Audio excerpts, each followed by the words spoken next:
What happens when a tech mogul humiliates a waitress in public, but she doesn't flinch and answers with pure dignity? If you were sitting at table 14 that evening, you wouldn't have thought anything unusual was coming. You'd probably be sipping your glass of Merlot, chatting about that new biotech startup downtown, or glancing at your phone between bites of seared salmon. You wouldn't have noticed the waitress with the tight curls pulled back into a bun, the one with the name tag that read Imani, taking an order 2 tables over. But that's where it all started. Imani Daniels was 26, working doubles at Barclay and Pine, an upscale restaurant off Euclid Avenue in downtown Cleveland. She wasn't new. She wasn't loud. She didn't play games with customers or try to flirt for tips. She worked hard every single shift. Never late, never rude, never rattled. That Thursday evening, the dinner crowd was heavy. Suits, heels, expensive watches. You could hear forks tapping porcelain and a distant piano version of Stevie Wonder playing over the speakers. Imani had just finished jotting down a couple's dessert order when a voice behind her barked like a drill sergeant. "Excuse me, hello?" She turned, still holding the order pad, flashing the kind of tired but warm smile that waitstaff learned to master. "I'll be right with you, sir," she said gently. "Just let me—" "I don't care who you're with," the man snapped. "I've been waiting 15 minutes. 15. Where's your manager?" Imani blinked. The man sitting at table 9 was older, maybe late 40s, with silver hair slicked back and a sharp black suit. His tone? Sharp enough to cut glass. A woman sat across from him, staring down at her menu like it had suddenly become the most fascinating thing in the room. "I'll get to you in just a moment, sir," Imani repeated, a little firmer now, still calm. "Thank you for your patience." Then she turned back to her original table, finished the order, and walked off toward the kitchen without rushing. It was small, but that decision, choosing to finish one task before folding under pressure, would light the fuse for everything that followed. Because the man at table 9, his name was Roman Fletcher. You might have heard of him. Tech mogul, worth a few billion. Built a smart home empire out of Scottsdale, Arizona. The kind of guy people pretend not to notice when he walks into a room, but everyone clocks him anyway. And Roman wasn't used to being told to wait, especially not by a black waitress. Back in the kitchen, Imani slipped the ticket into the rotation and took a deep breath. She'd dealt with rude customers before. Some had cursed at her. One had even snapped his fingers. But something about this man, the way he looked at her like she was furniture that talked back, made her skin crawl. Still, she wasn't about to lose her job over some ego on legs. She grabbed 2 waters and walked back toward table 9. "Here you go," she said, placing the glasses down. "Thank you for waiting. What can I get started for you?" Roman didn't look at her, didn't even glance.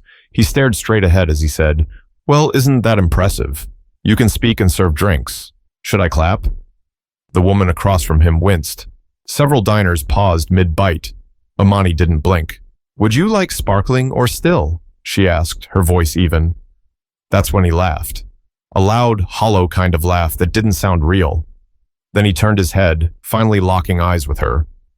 "You know, if you people worked half as hard as you whine, you might actually get somewhere."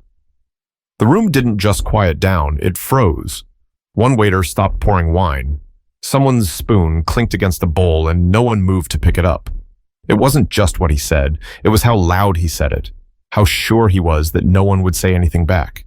But someone would, and it wouldn't be in a shout. It'd be in one single sentence. Imani didn't flinch, not at first.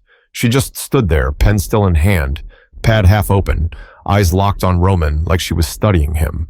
Not angrily, not scared, just still. Her lips parted slightly, as if she might speak, but instead, she inhaled through her nose and looked down at the table, then back up again. The silence around them was deafening. The couple at table 14 didn't speak. A man at the bar slowly set his drink down. Even the piano track overhead seemed quieter. "Did you hear me?" Roman asked, tilting his head like a child testing a boundary. "Or do I need to repeat it slower?" Imani's jaw tightened just a bit. "I heard you," she said. "And I'm going to ask you again, sir. Sparkling or still?" Roman scoffed. "Is this how you treat all your customers? Or is this your version of sassy service?"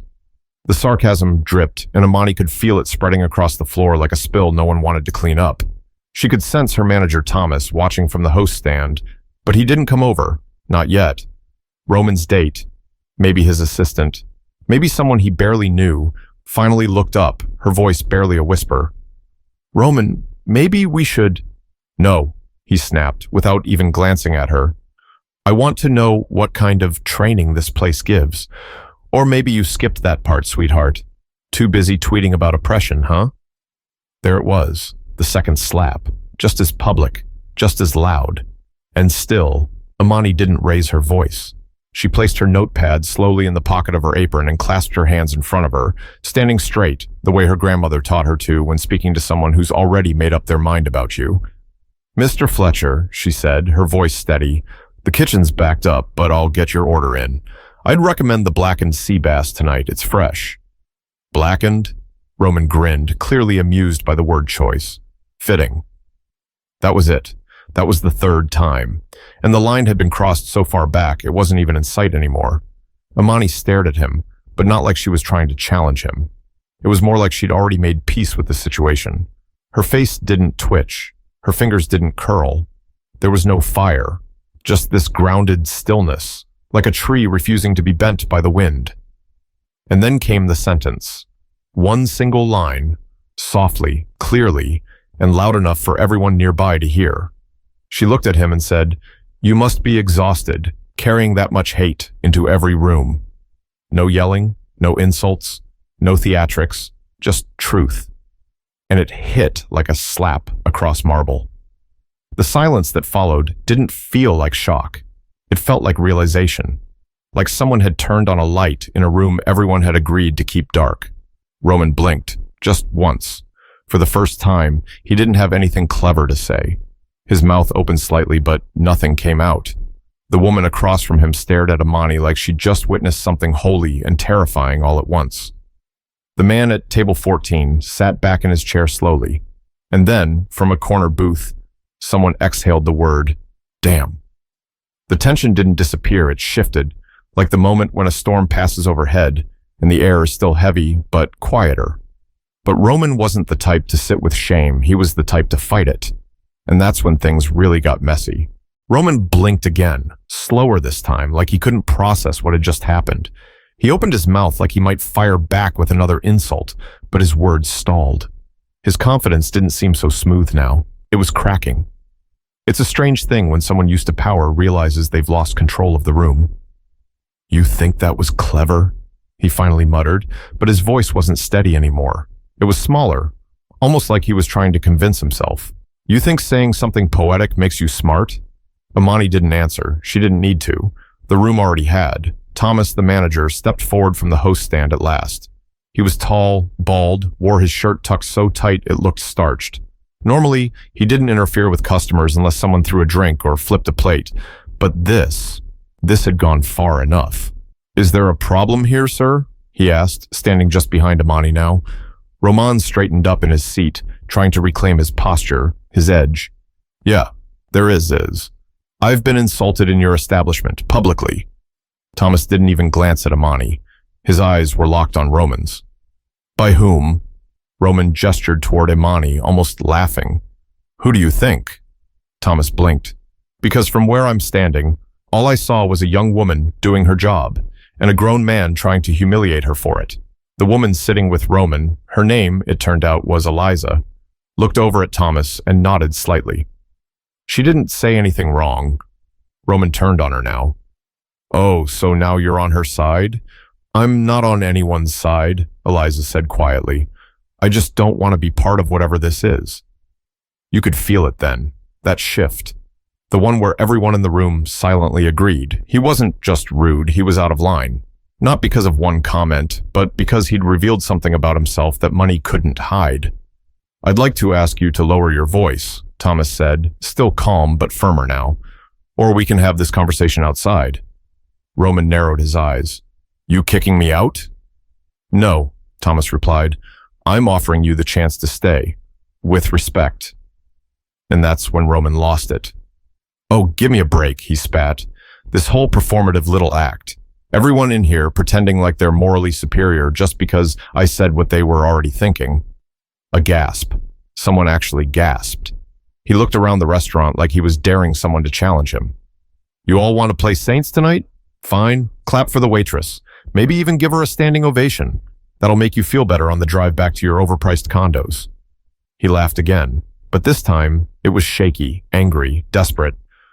I'm not the problem. The problem is people like her thinking they've earned some kind of moral high ground just for showing up. Thomas stepped closer. Sir. But Imani interrupted. Her voice was quieter now, but it cut through the room like a thread through fabric. No one's clapping, she said. No one's standing. People are just watching you show them exactly who you are. Roman stared at her, as if waiting for her to take it back. She didn't. He slowly rose from his chair, looking around at the faces near him, none of which met him with support. His jaw moved like he was grinding his teeth, but then he snatched his blazer off the back of the chair and looked down at Eliza. You coming? Eliza stood up, grabbed her purse, and said simply, I'll call a car. That was the final blow. He turned, stormed toward the exit, and as the doors closed behind him, you could almost feel the tension leave with him. It didn't vanish entirely, but it eased. Like people were finally breathing again. Thomas looked at Imani. You okay? She nodded. I'm fine. He said nothing else, just turned and walked away. But the story wasn't over, not for Imani and not for anyone who had been in that room. Because what happened next would spread far beyond those walls. The door shut behind Roman like punctuation, a hard stop, and for a second, nobody moved. Then, the man from table 14 raised his glass slightly toward Imani, not like a toast, more like acknowledgement. One by one, people started shifting again, refocusing on their meals, whispering across tablecloths. But something had changed. It wasn't just about Roman anymore. It was about how Imani had stood there, never raising her voice, never backing down, never stooping to his level. People don't forget that kind of grace, not when it's witnessed in real time. Imani exhaled, not dramatically, just enough to clear her chest. Then she turned back to her section and kept working. She didn't want a medal. She just wanted to finish her shift and get home. But the tables had turned, literally and figuratively. A woman at table 12 stopped her as she walked by. You handled that with so much poise, she said. My daughter's applying for server jobs, and I just hope she can carry herself like that. Imani smiled gently. Thank you, ma'am. I hope she never has to. And then came the tips. Table 5 left her a $100 bill folded under the plate. Table 8 added a note on their receipt. For your dignity. And then there was Eliza, the woman who'd been sitting across from Roman. She stayed, quietly moved to the bar, ordered a glass of wine, and waited until Imani had a moment. Mind if I say something? She asked. Imani shrugged lightly. Sure. Eliza leaned in, lowering her voice. I'm sorry I didn't speak up sooner. I should have said something. He does that kind of thing all the time, and usually people let it slide. Imani tilted her head just slightly. But you didn't. Not really. Not this time. No, Eliza admitted, her gaze heavy. But I let him bring me here. That's something I'll think about tonight. They didn't talk long, just a few words, but it was enough. Sometimes the shortest conversations leave the longest echoes. Thomas approached her near the end of the night. His face was neutral, professional. I sent in an incident report, he said, company policy, but I noted that you remained respectful throughout. Thanks, Imani said. He hesitated before speaking again. He has connections. Might try to spin this. Just a heads up. Imani nodded. She wasn't surprised. Rich men didn't often walk away quietly. By the time the kitchen lights were dimmed and the last check had been paid, the weight of what had happened began to set in.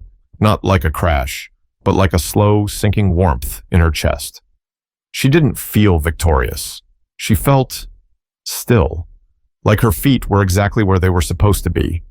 She pulled off her apron, grabbed her bag from the back, and slipped out the employee exit into the alley behind the restaurant. The air outside was cool and quiet, with just the sound of a distant siren and the occasional tire on pavement. She stood there for a moment, staring at the sky, dark and indifferent above her, and then her phone buzzed. A text from her friend Kayla. Girl, was that you I just saw on Twitter? Imani frowned, opened the link. It was a grainy video, clearly taken from someone in the restaurant. Someone had recorded Roman's tirade, and her response. The sentence. That sentence. The caption read, Waitress shuts down Billionaire with one line. Dead silence. Hundreds of retweets, thousands of likes, comments pouring in. Imani blinked at the screen. She hadn't known anyone was recording. She hadn't wanted a spotlight. But now, there it was. And that was only the beginning. Because the internet doesn't let moments like that disappear quietly. By the time Imani got home that night, her phone was barely keeping up. Notifications stacked on top of each other like dominoes falling nonstop. Her Instagram, which she barely used, had jumped from a modest 400 followers to nearly 9,000 in less than 3 hours. Twitter was worse, or better, depending on how you looked at it. She tossed her keys onto the counter and sat on the edge of her couch, still in her work shoes, scrolling through the flood. This woman said one line and shut the entire room down. Queen behavior. Who is she? I want to Venmo her dinner money. This is how you carry yourself. Calm, unbothered, dignified. The clip had already made its way to TikTok, Reddit, and even Facebook. Someone had added subtitles. Another had paired it with a gospel choir background track. A few people tagged national news outlets. She should have felt flattered, maybe proud, but instead, she just sat there, watching herself become a symbol before her eyes. Kayla called. Girl, she said, before Imani could even say hello. You broke the internet. You know that, right? I didn't ask to, Imani mumbled, half laughing. I know, but you didn't have to. That video, that moment, it's real. It's not a skit. It's not clout chasing. You didn't even know it was being filmed. That's what makes it hit. Imani didn't answer right away. Then she said, They're not the ones I work with, though. They're not the ones who'll treat me different tomorrow. Kayla paused. True, but maybe they'll be the reason someone finally listens. The next morning, the restaurant phone rang before the doors even opened. 3 news stations had called. One said they'd pay Imani to do a 10-minute segment. A few influencers reposted the clip with hashtags like #GraceUnderFire and #SayItWithDignity. Thomas pulled Imani aside as soon as she clocked in. You okay with all this attention? He asked. Not really, she said, honest. He nodded. Let me know if you need a break. Will it make a difference? He hesitated. To everyone else? Probably not. But for you, it might. By lunchtime, someone had started a GoFundMe titled Support Imani's Future. In less than 6 hours, it had passed $30,000. And then, like it always does, the story reached the other side. Roman. By noon, his PR team had issued a formal apology. Mr. Fletcher acknowledges that his behavior was inappropriate and deeply regrets any offense caused. He is taking time to reflect and pursue inclusivity training. The comments didn't buy it, not for a second. One person replied, he regrets getting caught, not what he said. Another wrote, he's only sorry because she didn't yell. She made him look small by staying composed. Roman tried to fight back, posted a long thread about cancel culture and public shaming, but it didn't land. Because when the world hears the truth in silence, noise just sounds like noise. By dinner service, Barclay and Pine was fully booked. Not because of a new menu item, not because of a special. People just wanted to sit in the room where it happened. They wanted to see the girl who didn't flinch. Some came to whisper thanks, others to stare. Imani served each one like she always did, with professionalism and restraint. But her eyes were sharper now. She knew what was real and what wasn't. Halfway through her shift, a woman in her 60s stopped her. White, well-dressed, kind eyes. I taught high school for 32 years, she said, and I always told my students, speak the truth, but don't let it steal your peace. I saw your video, and I just wanted to say, thank you for showing how that's done. Imani nodded slowly. Thank you, ma'am. The woman smiled. Keep standing, even when your legs shake. That one stayed with her. But while the internet moved on to the next trending topic, something deeper was starting to shift. Something no amount of views or likes could measure. 2 days later, the noise had started to die down online, but the impact hadn't. People were still talking, not just about the sentence Imani had said, but about what it meant. Why it had landed so hard. Why a billionaire could be silenced by someone who made $3.15 an hour before tips. But Imani wasn't reading comments anymore. She'd turned off the notifications. What mattered now wasn't how many people saw her. It was how they saw her. That Sunday, the general manager, Sonia Wilkes, called her into the office between brunch and dinner shifts. Sonia didn't waste time. "We had a meeting with corporate," she said. "They're aware of everything that happened. They're asking if you're open to doing press." Imani raised an eyebrow. "What kind of press?" "Interviews, statement from the restaurant, maybe even a sponsorship. There's a PR company involved now. They're interested in branding you as, well, as a voice." Imani leaned back slightly in the chair. "That's funny. No one wanted to hear my voice when the customers yelled or threw menus. Now suddenly, it's worth money?" Sonia didn't argue. She just nodded once. "You're not wrong." Imani looked her in the eye. "I didn't do this to go viral. I didn't even want to be part of this story." "I know," Sonia said, "but you are." There was a pause. Then Imani said, "If they want a statement, here's one. Tell them I just want people to treat each other like human beings. Doesn't matter if you've got 10 billion in the bank or you're scrubbing dishes in the back. Respect isn't optional, it's basic." Sonia stared at her, quiet, then nodded. That's better than anything their PR team could come up with. Later that night, after closing, Imani walked out into the staff alley with a to-go container in one hand and her sweater in the other. That's when she saw him, Jamal, the dishwasher, sitting on a crate smoking a cigarette, scrolling on his phone. He looked up and smiled. "You famous now?" "Don't start," she said, smirking. "I'm serious," he chuckled. "You know how many people reposted that clip with the hashtag goals? I saw one lady say you were the reason she didn't cuss out her landlord yesterday." Imani laughed. It was short, real. "I wasn't trying to be anyone's role model." He nodded. "Exactly why you are." Then his smile faded and his tone dropped. "You know, when that man said what he said, I froze up. I was in the back and I heard it. I should have come out, should have said something, but I just didn't." Imani looked at him for a long moment. "You didn't owe me that," she said. "You don't have to save me from something I can handle myself." He tapped ash from the cigarette. "Yeah, but sometimes silence feels like agreement." "I get that," she said. "But you're talking now. That counts." They sat in that quiet for a bit. Not awkward, just easy. Then Jamal added, "You know what's funny? I've been here 3 years. Never seen a customer get called out like that and actually leave. Not one. You did that without raising your voice. That's power." Imani didn't reply. She just nodded once, slow. She was starting to understand something. Respect isn't always loud. Sometimes it's quiet, steady. The kind of quiet that makes people listen because they weren't expecting to. But even with the attention cooling down, something unexpected was coming. Something Imani never asked for, and didn't know if she wanted. The envelope came on a Wednesday, plain, white, no return address. It was slid under the staff room door during the lunch rush. Imani didn't even notice it until hours later when she went to grab her phone charger from her locker. At first, she thought it might have been a bill. Then she saw the name. Imani Daniels, typed neatly across the front. No title, no miss, just her name. She opened it slowly. Inside was a single page, cream-colored, heavy paper, the kind you only get from offices with oak desks and framed degrees. "Dear Ms. Daniels, my name is Gregory Lawton, legal representative of Mr. Roman Fletcher.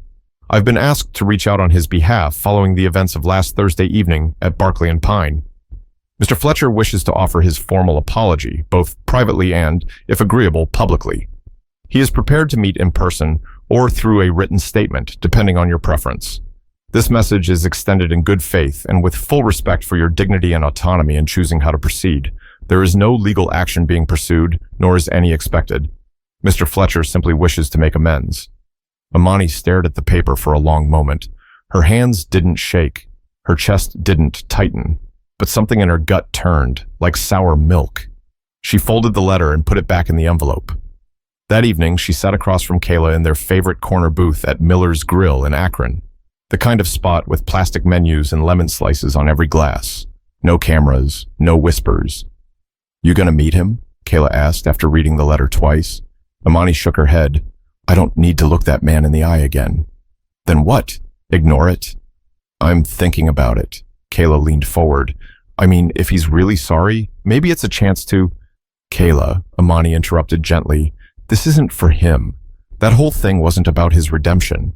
It was about everyone else seeing what happens when someone with power steps too far and someone without it doesn't bow. Kayla looked down at her plate. I just don't want them to turn you into a story and then forget the person. Amani gave a small smile. Too late for that. A week passed. The GoFundMe crossed $70,000. Someone sent her flowers with a card that read, "For standing up without stepping down." A teacher in Kansas messaged her, asking if she could show the video to her 9th grade class. A group of young workers from an airport lounge emailed to say, "You reminded us we don't have to take everything with a smile." But the most surprising message came in person. A man walked into Barclay and Pine on a quiet Tuesday afternoon, wearing a gray suit, no tie, and glasses that slid down his nose. He asked for Imani at the front. "I'm here to deliver a statement," he said, "per Mr. Fletcher's request." Imani stepped out from behind the counter. "I told your office I wasn't interested." "I understand," he replied. "He's not here to force anything, just offering something for you to keep if you want it." She paused. "What is it?" He pulled out a sealed envelope and handed it over. "No strings. He's making a donation, quietly, to a training center in East Cleveland. Full tuition for 5 students in your name." Imani stared at him. "Why?" He said your sentence made him realize something, that silence isn't always weakness, it's strength, and that maybe, if more people learned to listen without speaking, the world wouldn't feel so tense. She didn't respond right away. Finally, she said, "Tell him I said this isn't about redemption. It's about responsibility." The man nodded. "He knows. He's working on it." And in that moment, Imani understood. She hadn't just held her ground. She'd moved it. For herself, for others watching, and maybe even for the man who had tried to shrink her. Imani didn't post a long message. She didn't do a podcast interview, or sign a deal, or agree to a reality show someone randomly emailed her about. She didn't want to be a face for something she hadn't asked to be part of. But one afternoon, 2 weeks after it all happened, she stood in front of a group of teens at a youth center in East Cleveland, one of the very centers that Roman's quiet donation had funded. There were about 20 kids. Some wore hoodies, some chewed gum. A few scrolled their phones until she started speaking. "Most of the time," she said, "you don't get to control how people see you." Some of the kids looked up. Some people will look at your clothes, your skin, your shoes, your job, before they ever look at your eyes, and you won't always get to fix that.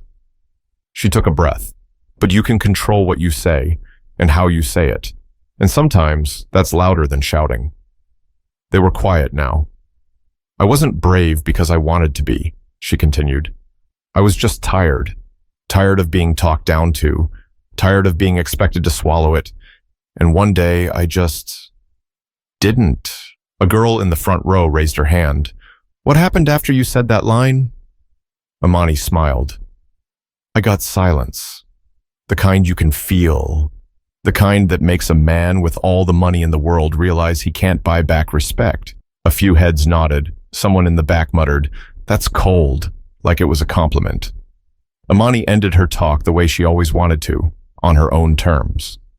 "If you remember anything from this," she said, "don't remember my job, or the guy I was talking to, or what I wore. Remember this.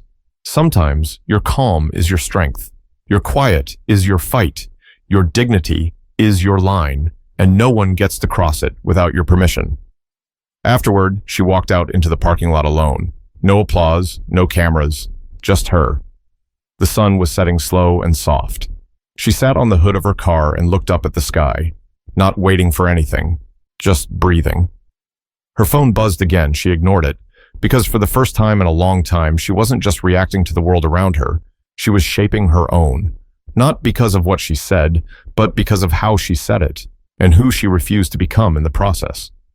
If you ever find yourself standing in a room where someone tries to make you feel small, remember this. You don't have to shout to be heard. You don't have to fight fire with fire. Your stillness, your clarity, can be the loudest voice in the room. So when the moment comes, speak like it matters. Stand like you belong. And never forget, respect isn't something you ask for. It's something you carry.